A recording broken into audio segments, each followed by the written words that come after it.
Today I had in mind to deal with a slightly different subject today, and it's dealing with the fact of what we now call hoodoo. Um, and it's been said multiple times that hoodoo's not for everybody, and everybody can't practice hoodoo. And this and I need to probably, and this goes for even some of us in the black community to an extent. And let me explain what that means. Hoodoo is black culture. So hoodoo is more than conjure, root work, or some would call spells or whatever. There's what we used to call, I know now everything is hoodoo, but I know when I was growing up, there were things that we just called superstitions. And there are things that people do, like you don't spit on the broom and all this. These are part of the superstitions that we call hoodoo now, that people pretty much live by. It was something that was ingrained into the community that certain things you just don't do, and certain things we took, that people took seriously, and so this is something that, as far as hoodoo goes, everybody practice. Everybody has done this. It's in every household. But now when you get into the root work and conjure aspects, there is a difference between someone who practices for the community, that maybe teaches or helps the community, and someone that is more of a in-home, in your family. There are things that you do or things that you've learned. And let me give you an example. You have people that say, well, hoodoo's been in my family. I come from a family of practitioners. Well, what does a practitioner look like? For instance, you may have somebody go to a practitioner and they're like, okay, well, I have a sick child, or somebody in my family is sick or going through something. What can I do to help that person? And they may give you something that you can do, prescribe something for you that you can do to help the individual out. So let's say you do that and you help the person out. And then, that remedy gets passed down through the family. Let's say you have another issue that comes up. You go back, you get you another remedy. Now that remedy gets passed down to the family. Now maybe there's one particular person in your family that has gathered all these remedies. So then whenever somebody gets sick, they go to that individual and they say, hey, what can I do for this or what can I do for that? And they got it right there on hand, can tell you exactly. You need to do this here, and they have particular prescriptions that they pass out. And so people will look at it and say, my grandmother, had a remedy for everything, because it was passed down to her and passed down and so forth and so on. But, and this is the way a lot of people end up with remedies in their family. But I would say when it comes, this is with the root work part, but when it comes to the actual conjuring part, most of that, and I'm not saying in every community, because you had different, people with, everybody wasn't necessarily Christian based, but a lot of people were. I would even dare to say probably the majority. And the conjure just came through prayer. So if somebody was putting something on you, or they were treating a particular ailment you had, they would pray over the items and they would pray while treating you. This was what conjure looked like for most families. That was their conjure. The prayer was their conjure.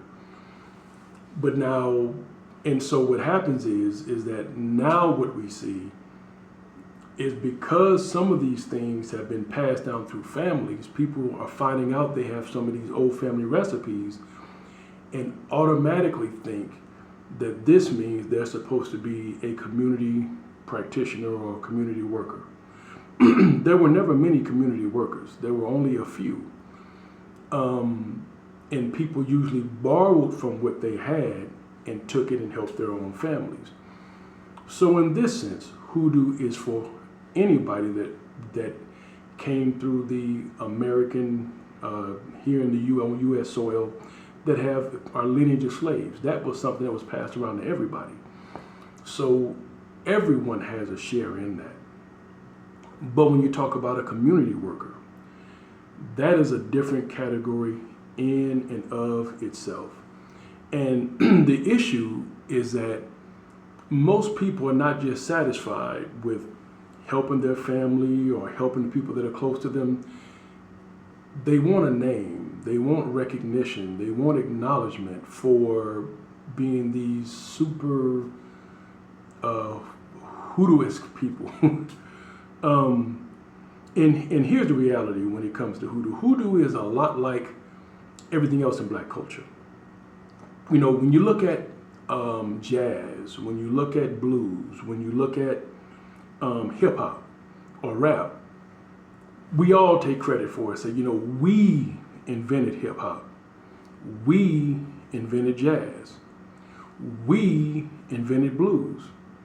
But the reality is that we didn't invent anything. There were certain people that invented those things.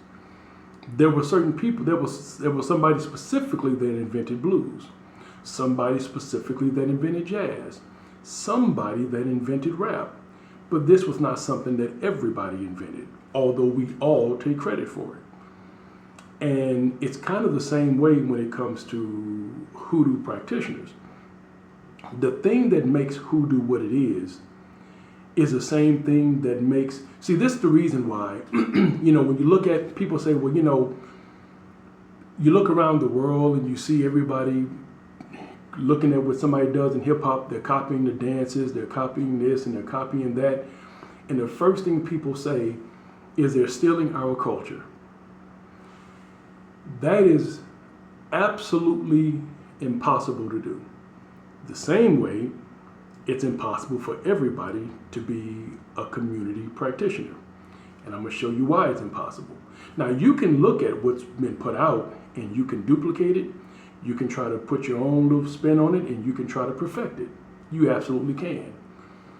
The problem is when it comes to hip hop and all these other things, just like all these other genres of music were introduced and different dance steps. You know what creators do? Creators continue to create. So if you create one thing, you can also create something else.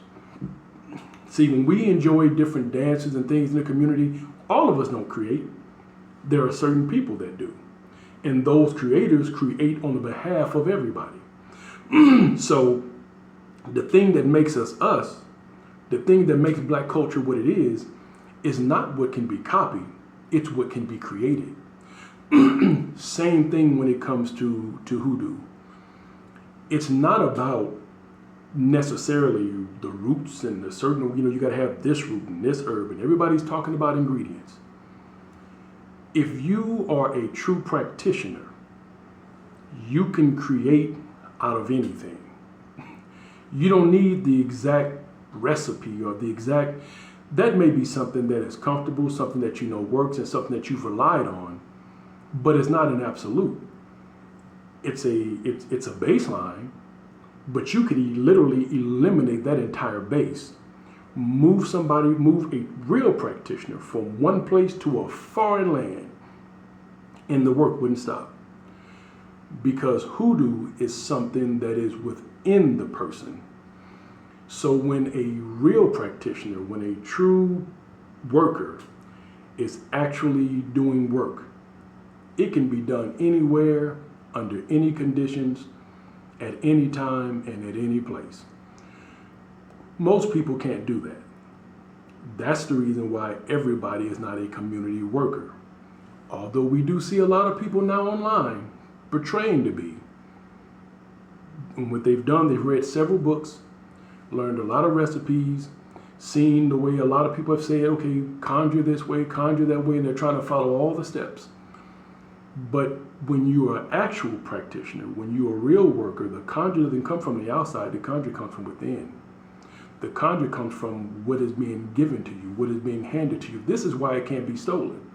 This is why people are freaking out over, oh, they're trying to copy hoodoo. They may be, as they say, cosplaying, but you can never copy, you can never create something that has never been given to you. That is not something, you don't have the ability to do that. And if it's not something that has been given to you, it's not something you can duplicate. You can see it, you can mimic it, you can copy it, but if you don't have the ability to create it, how can you ever lay claims to it? I remember I heard a guy make a statement, and he said, how can somebody say that hoodoo is a closed practice when they've stolen from so many people? The reality is, hoodoo can use anything that's available in any situation or circumstance. And it just so happens what was available was used. But you could strip all of that, and hoodoo would still be hoodoo. It's not relegated to what you see and what you know. There is more, there will always be more, and the reservoir is endless. There's always more that can be dug, more that can come, more that can be produced. It's repetitive. It's like a faucet, like turning on the faucet and breaking it. You can't stop it. So when I hear people making certain claims, I say these people have no idea what hoodoo is.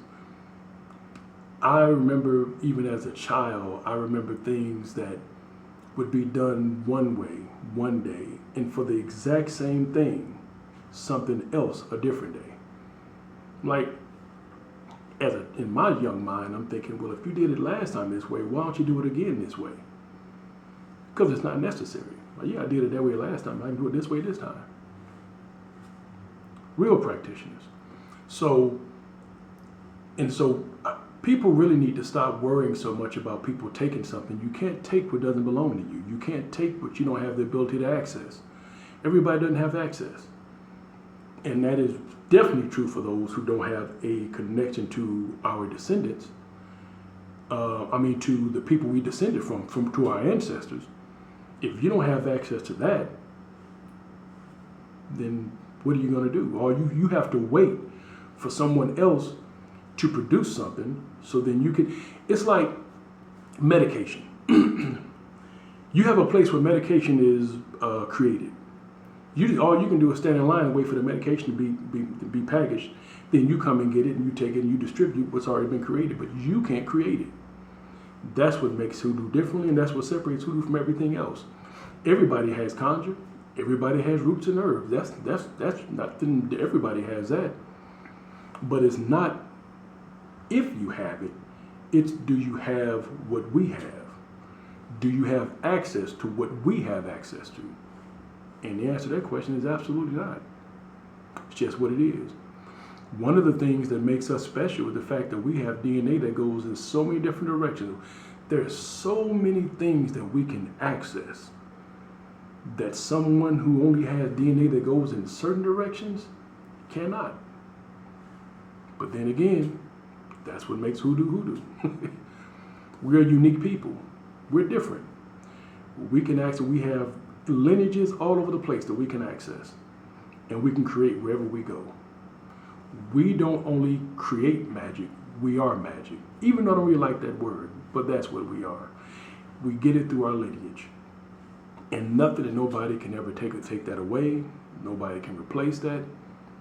And there's nothing, quite frankly, that anybody can do about it. So for those that are upset about people taking stuff, step back and calm down.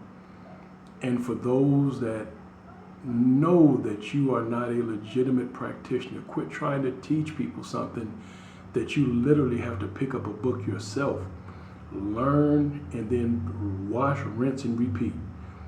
If you are not being instructed on what to do and how to do, and if everything you do has to be on repeat, you have all your concoctions and your ways of doing things written down and you're just following a script. If that's what you're doing, you're not a practitioner. I know that some people may not understand that, but that's just the truth of the matter. So it's best for everybody just need to stay in their own lane. And if you stay in your own lane, you'll always be effective. I just wanted to throw that out there. So that's my 2 cents, and I'm out.